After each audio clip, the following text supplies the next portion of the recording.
함께 읽습니다. 여호수아 21장 1절에서 7절, 제가 가지고 있는 성경은 구약 성경 351면에 있습니다.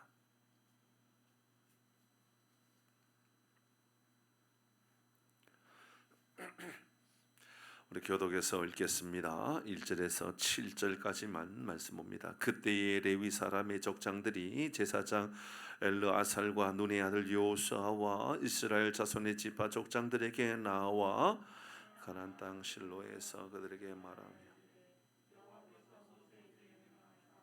우리가 거주할 성읍들과 우리 가축들을 위해 그 모촉지들을 우리에게 주라 하셨나이다.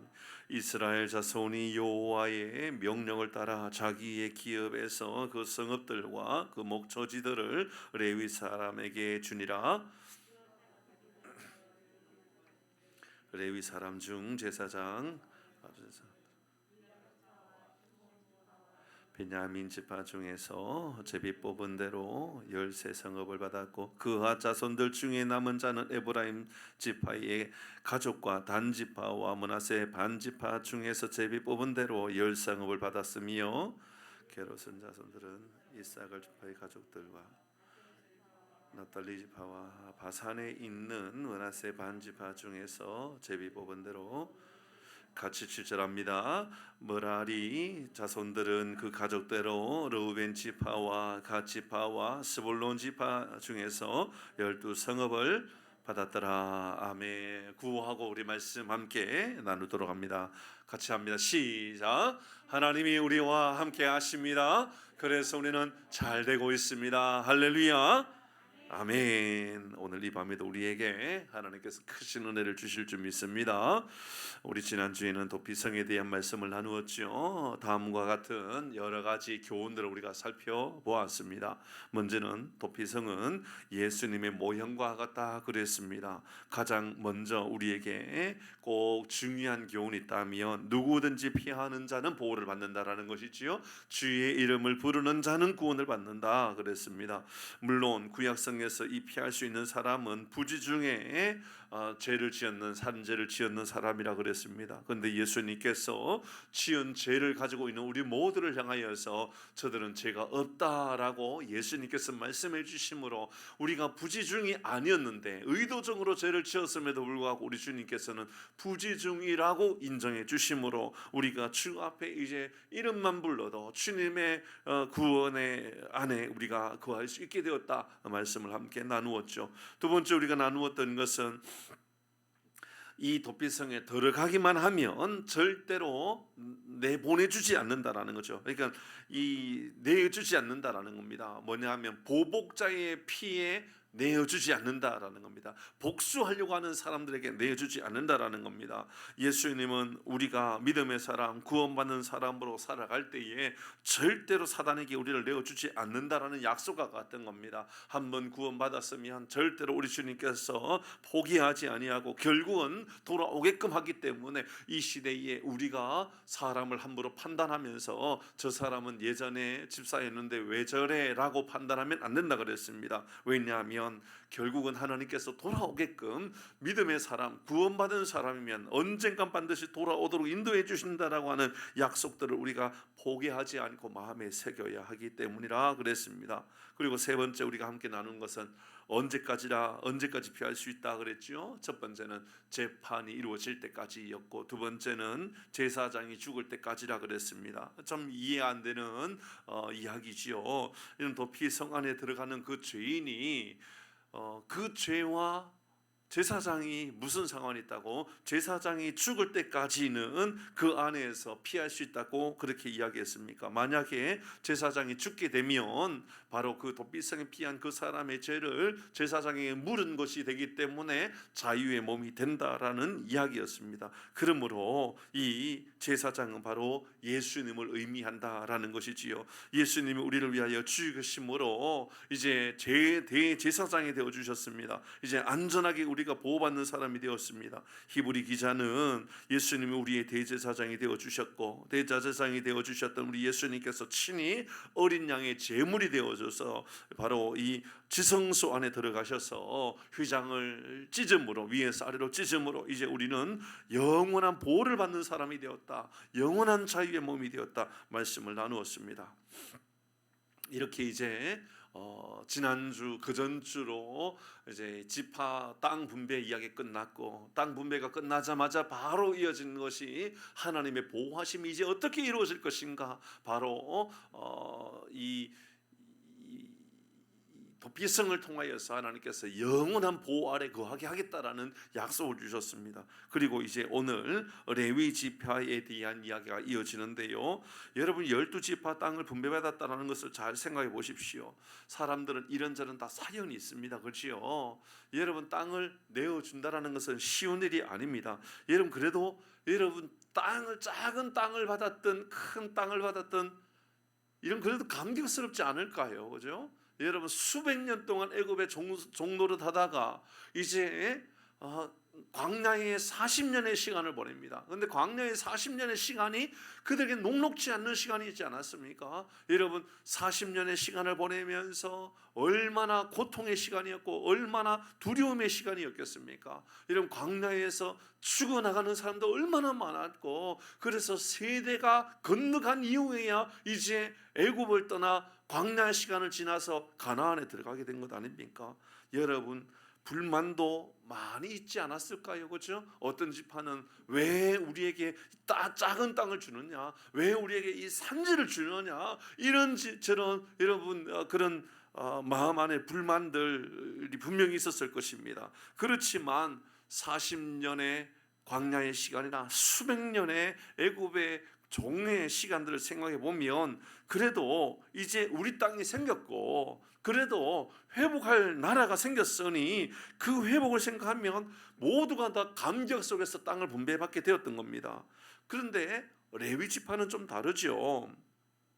그들에게 주어진 땅이 오늘 본문의 말씀의 이야기인데, 그 땅을 분배받는 땅이 이런 다른 12지파의 땅과 완전히 다른 이야기 아닙니까? 12지파와는 다른, 그러니까 12지파 안에 있는 땅들 조금씩 성읍을 주고 그 안에 거주할 수 있는 목초지 정도 주는 거, 그 안에서 그냥 살아갈 수 있을 정도만 땅을 분배해 주는 것, 이것이 바로 이 레위 지파에게 주어져 있는 땅입니다. 창세기 49장의 말씀을 보면 그들은 흩어진 민족이 되겠다라고 했습니다. 레위는 레아의 세 번째 아들이었지요. 두 번째 아들 시몬, 그러니까 형 시몬하고 동생 세 번째 이 레위가 여러분 아주 큰, 그러니까 이 죄로 인하여서 아버지 야곱의 축복이 저주와 같은 축복을 좀 기도를 받게 되었던 것 아닙니까? 우리가 알고 있는 것처럼 이 시몬과 이 레위에게는 여동생이 있었죠. 디나라고 하는 여동생이 있었는데 강간을 당하지요. 근데 그 강간을 당했던 세겜 족속에게 강간을 당했던 이 사건을 참지 못했습니다. 아마 여러분 우리도 참지 못할지도 모릅니다. 우리 가족 가운데 누군가가 그렇게 몹쓸지를 당했다 그러면 여러분 당연히 그럴 수도 있을 겁니다. 그랬던 이 시므온과 레위는 이런 세계 족속들에게 할례를 받게 하고 나서 여러분 완전히 무자비하게 다 죽여버립니다. 그죠? 살해버리죠. 이 일로 인하여서 그들은 어떻게 되었습니까? 창세기 49장 7절 이렇게 말씀했던 겁니다. 시작. 내가 그들을 야곱 중에서 나누며 이스라엘 중에서 이거였던 겁니다. 흩어지게 되었던 겁니다. 여러분 지금 12지파의 땅 안에 레위 지파가 하나하나 들어간 것은 은밀하게 따지고 보면 이 야곱이 예언했던 바로 너희들은 흩어지겠다라고 하는 그 말씀이 성취된 것입니다. 자, 우리는 이 말씀을 통해서 먼저 우리가 좀 마음 안에 하나 새겨봐야 할 아주 중요한 것이 있습니다. 여러분 흩어졌던 이 레위 지파이지만 12지파에게 있어서는 영적으로 하나님과 깊은 관계를 맺게 하고자 하는 하나님의 도구가 되었습니다. 분명히 저주와 같은 이야기였고 분명히 좋지 못한 결과로 말미암는, 그러니까 흩어졌던 것입니다. 좋지 못한 결과로 말미암아 나타났던 것이지요. 여러분, 그들은 의도는 좋았지요. 왜냐하면 디나 내 동생에 대해서 내가 원수를 갚고 말리라고 하는 그 마음이었습니다만은 아버지 마음 안에는 이것이 늘 마음 안에 불안했던 것이고 이것이 근심거리였던 겁니다. 이에 대하여 하나님은 어떻게 반응하십니까? 하나님은요, 여러분, 아무리 믿음의 사람들이 악한 상황, 악하고 어려운 힘든 상황이 있다 할지라도 선한 것으로 바꾸어 주시는 하나님인 줄 믿습니다. 사랑하는 교회 여러분, 우리 이런 믿음의 고백을 있어야 돼요. 여러분, 혹시나 지금 상황이 여의치 않는 경우들도 있습니까? 혹시나 여러분 경제적으로나 건강의 문제나 어떤 상황들이 내가 생각했던 것보다도 좀 좋지 못했던 결과들, 좋지 못했던 환경들이 있나요? 하나님께서 이것 또한 선한 것으로 바꾸어 주시는 하나님이라고 하는 기대감, 이것이 바로 우리 믿음의 사람들의 약속과 같은 것입니다. 그래서요, 저는 코로나가 처음에 시작되어졌을 때에 다들 염려하고 근심할 때에 제 마음 안에는 야, 우리 풍성교회 앞으로 엄청난 기회가 오겠구나라고 하는 그런 마음들이 얼마나 많이 있었는지 모릅니다. 사랑하는 성도 여러분, 금리가 막 올라간다 그러고요, 여기저기에서 뭐 전쟁 이야기가 들려지고요, 지금 이 시대를 뭐 우크라이나와 러시아의 전쟁, 우리는 이 러시아와 우크라이나의 전쟁 정도로 생각하지 않지 않습니까? 저는 그렇게 봅니다. 이미 여러분, 이것은 에너지 전쟁이라든지 뭐 이런 저런 이름으로 3차 세계 대전 중에 있다고 저는 생각하는 사람입니다.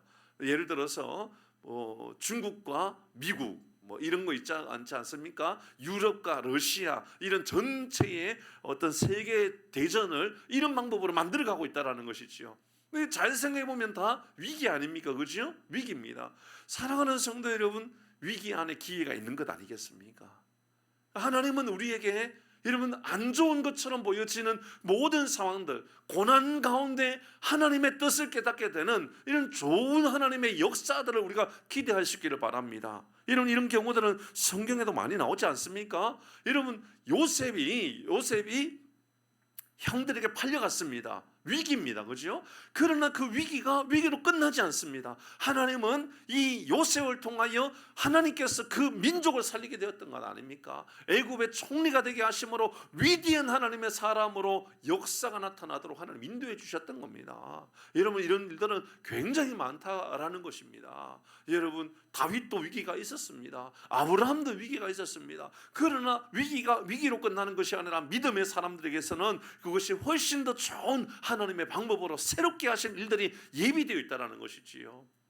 전에도 말씀드렸던 것처럼 아담과 하와를 잘 생각해 보십시오. 범죄하였습니다. 쫓겨났습니다. 위기가 온 것이지요. 범죄하여 저주를 받았습니다. 여러분, 아담과 하와의 저주 한번 생각해 보십시다. 여러분, 아담 남자에게 저주는 무엇이었죠?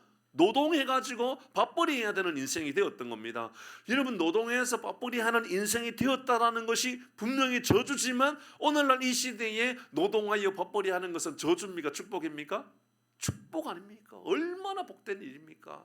여러분, 요즘 영끌 세대 막 만들어지고 MZ 세대가 막 만들어지고 막 할 때에 많은 이들이 이런 이야기들까지 유행이 있었단 말이에요. 30대 은퇴론, 30대 은퇴해야 되는 이유, 이제 30 이후부터는 놀고 먹고 살겠다라는 겁니다. 그런데 그렇게 해본 사람들이 우울증이 오기 시작하고, 그렇게 살아가는 사람들이 더 낙심되고 더 가치가 떨어지고 삶의 보람이 없어지고 더 훨씬 더 많은 중독에 빠지게 되고 막 이런 일이 발생하는 겁니다. 그러니까 하나님은 우리에게 저주인 것처럼 보여졌고 책망인 것처럼 보여졌던 노동이 도리어 하나님 우리에게 축복으로 바꾸어 주신 것입니다. 사랑하는 성도 여러분, 주님 부르시는 그날까지 노동의 은혜도 우리 가운데 있기를 바랍니다. 일할 수 있는 것이 얼마나 복인지 모릅니다. 일할 수 있는 것 얼마나 행복한 일인지 모릅니다. 복권으로 혹은 어떤 투자로 어마어마하게 큰 부자가 되었을 때 제일 먼저 생각하는 게 이제 새로운 삶을 살겠다고 그러면서 배우자를 바꿔야 되겠다는 생각을 가진답니다. 진짜예요. 그게 현실이라는 거예요. 큰 부자가 되는 것이 도리어 큰 재앙이 된 것입니다. 여러분, 우리의 삶을 잘 돌아봐야 되는 겁니다. 노동까지도 하나님은 복을 바꾸신 겁니다. 여러분, 여자에게도 하나님께서 하와에게도 재앙을 내리셨습니다. 그 재앙이 뭐였죠? 출산입니다. 여러분, 출산은 우리에게 재앙입니까? 축복입니까? 축복이죠. 하나님은 이렇게 우리에게 재앙처럼 보여지는 것들을 축복으로 바꾸시는 하나님이십니다. 안 좋은 것처럼 느껴졌던 것, 어떤 이들은요 이렇게 말합니다. 내가 건강이 안 좋아졌다고, 그래서 지금 죽게 되었나요? 아니요, 도리어 건강이 안 좋아져서 건강을 지키려고 애를 쓰게 되었다고 말을 해요. 더 운동하게 되었고요, 더 열심히 먹는 것도 조심하게 되었고요. 여러분, 저도 그런 것 같아요. 저도 이제 조금 더 운동해야지, 조금 더 그래도 걸어야지, 이런 생각을 많이 하게 된 거예요. 여러분, 몸이 조금 안 좋은 것은 어쩌면 하나님 우리에게 더 큰 복으로 인도해 주시는 하나님의 방법이 될 수 있다는 것을 꼭 기억하시길 바랍니다. 레위 지파를 보십시오. 분명히 하나님 흩으셨습니다. 그런데 12지파 안에 들어갔지요. 이것은 그들에게 영적인 리더십을 발할 수 있도록 하나님과 관계를 맺도록 인도하시는 하나님의 특별한 방법이 되었다라는 것이지요. 그러므로 사랑하는 교우 여러분, 믿음으로 고난 중에 하나님을 만나게 되고 하나님을 온전히 신뢰하게 되는 은혜의 길들이 우리 가운데도 열려지기를 주의 이름으로 축복합니다.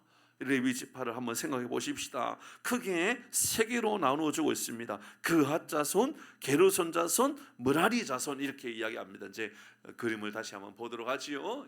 불을 좀 꺼주시고, 그핫 자손은 보니까 밑에 이게 그핫 자손은 서쪽 므낫세, 에브라임, 단 이 인근 지역, 그리고 저 밑에 아론 자손, 이것도 그핫 자손이거든요. 그핫 자손의 13개 성읍, 그러니까 아론 자손의 13개 성읍, 그핫 자손, 고핫 위였죠. 그러니까는 위에 지역, 므낫세, 서쪽 므낫세, 에브라임, 단 여기 지역을 중심으로 하는 10개 지역, 그리고 저쪽 위쪽 지역, 아셀 지역, 납달리 지역, 이사갈 지역, 동쪽 므낫세 지역, 이쪽으로 하는 게르손 지역, 그 게르손 자손 지역, 여기에 13개, 그리고 동쪽 요단강 동쪽에 있는 갓이라든지 르우벤 지파 쪽에 있는 므라리 자손 12개 성읍, 총 48개의 성읍을 하나님께서 그들 가운데 이제 거주하게 하셨습니다. 자, 다시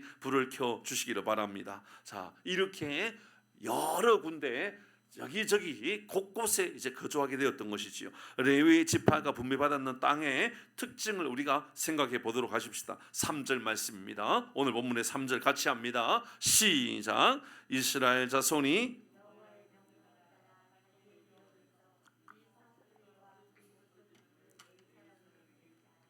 목초지들을 레위 사람들에게 주니라. 좋은 것 준 거예요? 안 좋은 것 준 거예요? 좋은 것 준 겁니다.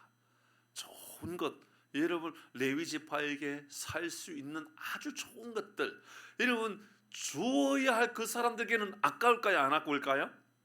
아깝죠. 아깝지만 하나님은 레위 사람들에게 살아가는 생활에 전혀 문제없는 좋은 것들을 주고자 하셨던 겁니다. 어쩌면 이런 모두가 다 아까울 수 있는 그 땅을 주고자 했던 그 상황들을 한번 우리가 마음에 새겨 보아야 할 것입니다. 이미 땅을 분배받았던 12지파에게 있어서 레위 자손들이 거주할 땅을 주라 할 때에 땅을 주어야 할 지파들의 마음은 그리 편치 않을 수도 있습니다. 이건 우리가 줘야 되나? 이거 왜 우리가 줘야 되나? 안 그래도 우리는 작은 땅인데 이 땅까지 줘야 돼? 이런 마음, 저런 마음이 다 들 수 있습니다. 여러분, 12지파에 48개의 성읍을 주면 작은 겁니까? 작은 겁니까? 큰 겁니까? 큰 거지요. 많지요. 여러분, 우리는 그렇게 받지 않았는데 왜 쟤네들은 마을 중심마다 다 들어가는데 어떤 것을 줬어요? 여러분, 한결같이 하는 이야기가 목초지를 주는 거예요. 목초지를.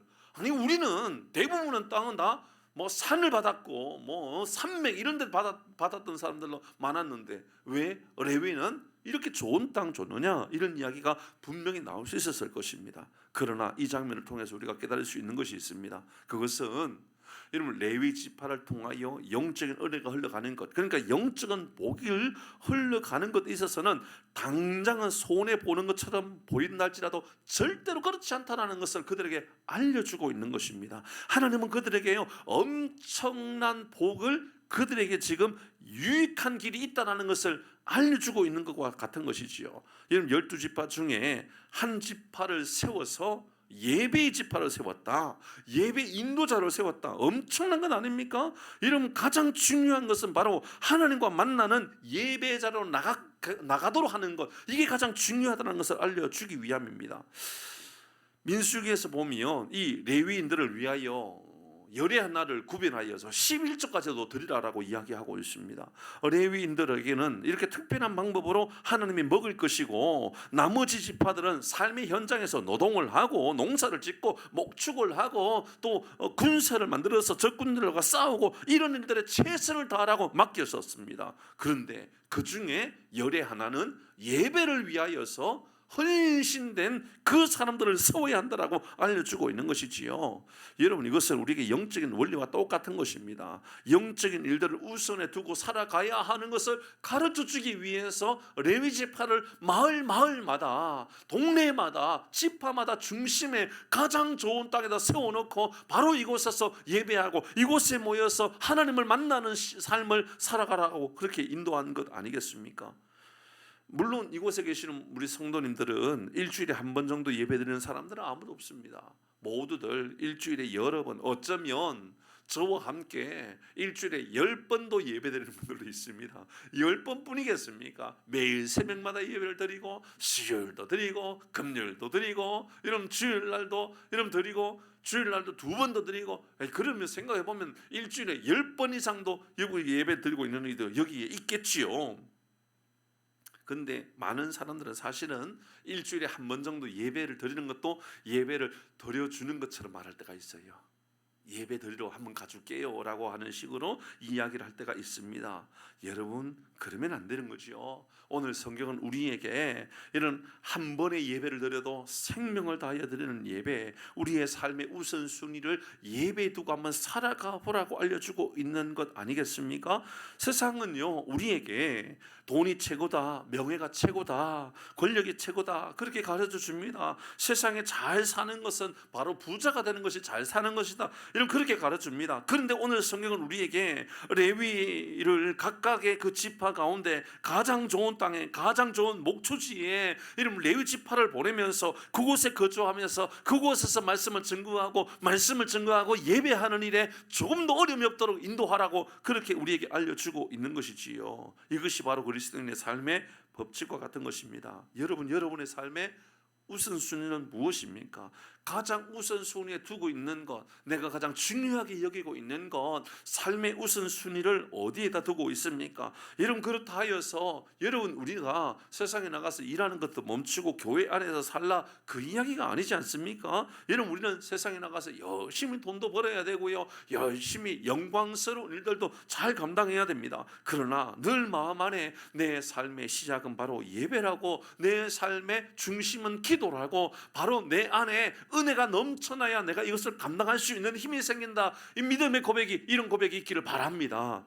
예수는 그래서 우리에게 알려주었습니다. 마태복음 6장 33절 시작. 그런즉 너희는 먼저 그의 나라와 그의 의를 구하라. 그리하면, 보시지요, 먼저 그의 나라와 의를 구하는 것이 우선이라고 알려주고 있습니다. 그리하면 이 모든 것을 너에게 더하시리라. 이런 우리의 삶의 우선순위가 분명하게 정해져서 하나님, 내가 예배 드리는 것, 기도하는 것, 이것이 내 삶의 먼저입니다. 사랑하는 교회 여러분, 이스라엘 백성들을 잘 돌아보시길 바랍니다. 이스라엘 민족이 가장 부강할 때가 언제였죠? 이스라엘 민족이 가장 위대한 나라로 쓰임받을 때가 언제였습니까? 잘 생각해보면 당연히 다윗 왕조 때였습니다. 다윗이 왕으로 있을 때였습니다. 여러분 다윗이 왕으로 있을 때보다 더 위대하게 쓰임받았던 일은 없었습니다. 이런 그러면 다윗이 죄가 없나요? 아니지요. 다윗도 죄가 있었고요. 다윗도 큰 실수를 해서 죽을 죄를 지어서 이러면 도망 다녀야 될 때도 있었고요. 미친 척하면서 침을 흘리면서 그렇게 도망을 다녀야 될 때도 있었습니다.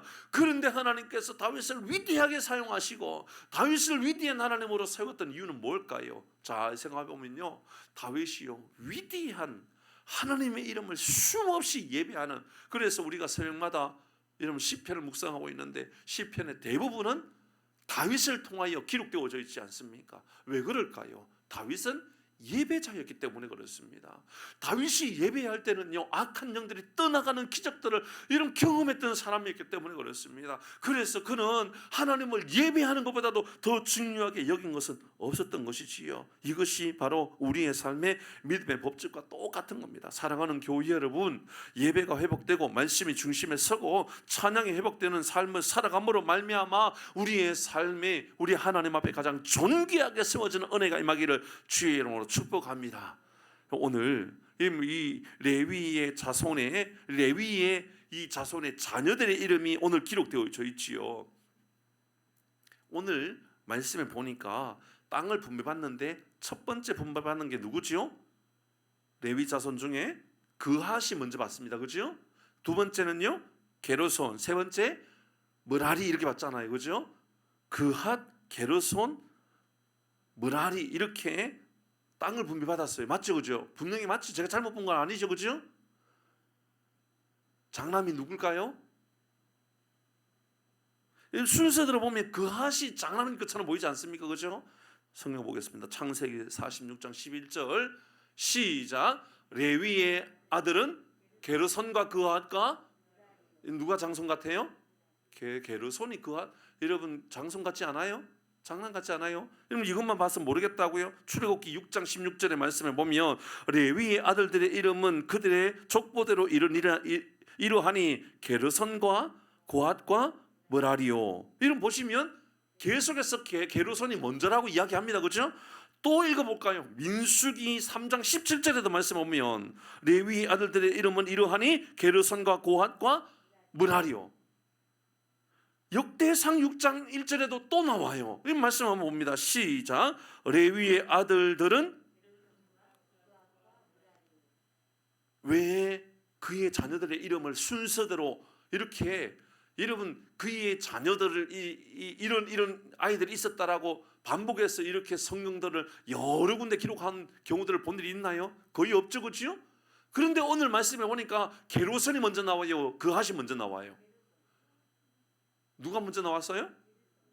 아니 지금 여기 말고 땅을 분배할 때에 누구부터 분배했죠?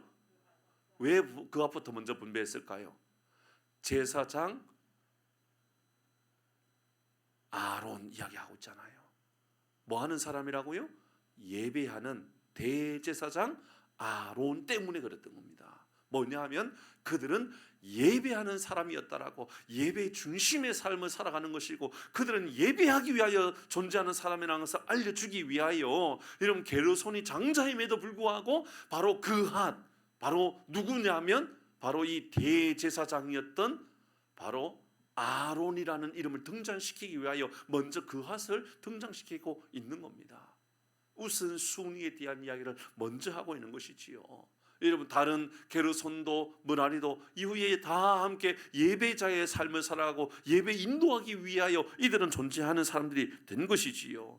여러분 우리의 삶에도 말씀을 통하여 철저하게 예배를 중심에 두는 삶을 한번 살아가 보시기를 바랍니다. 우선순위는 나에게 예배다고, 우선순위는 나에게 기도라고, 우선순위는 말씀 가운데 내가 거하는 것이라고 믿음으로 한번 선포하고 살아가 보시기를 바랍니다. 사랑하는 교회 여러분, 오늘 레위 지파의 땅 분배에서 핵심이 되는 것은 영적인 복을 우선순위에 두라는 말씀인 것입니다. 영적인 은혜가 먼저 임하면 삶의 복으로 이어져 가는 것이지요. 이 이야기는 요한 3서 1장 2절에도 우리가 너무너무 잘 알고 있는 말씀입니다. 같이 합니다. 시작.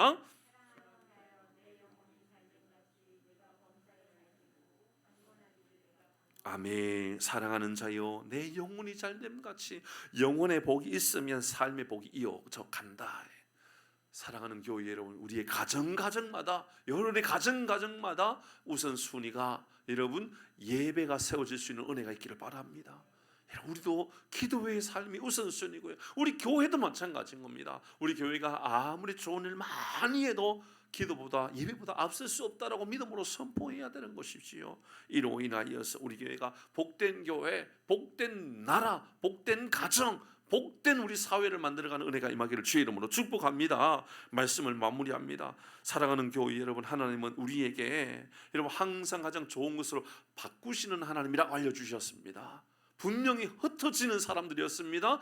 그러나 흩어져서 그들은 예배하는 사람이 되었던 겁니다. 여러분, 고난이 올 때에 하나님 우리에게 좋은 것을 기회로 주실 상황이 되었다라고 믿음으로 해석할 수 있기를 바랍니다. 아, 어렵구나. 아니요, 어려운 것이 아니에요. 지금 하나님 우리에게 복 주실 기회가 된 겁니다. 저는 코로나 이 시대가 저에게 얼마나 기대감이 되는지 모릅니다. 이런 고금리 시대가 되었습니다. 저는 얼마나 기대감이 되는지 모릅니다. 사랑하는 교회 여러분, 어떤 성도님들은 고금리로 인하여서 참 죽을 맛이라고 말하는 사람들 있을 것입니다. 제가 그분들을 향하여 사는 이야기가 아닙니다. 사랑하는 교회 여러분, 분명히 하나님 우리에게 좋은 것을 주시기 위한 하나님의 기회를 만들어 주셨다. 믿음의 약속들을 잊지 마시길 바랍니다. 두 번째는 중심의 예배를 세워가는 겁니다. 하나님은 48개나 되는 성읍 안에 뿔뿔이 다 흩어지게 하셔서 때로는 10개의 성읍에, 때로는 13개 성읍에, 때로는 12개 성읍에 뿔뿔이 다 흩어져 가지고 그곳에서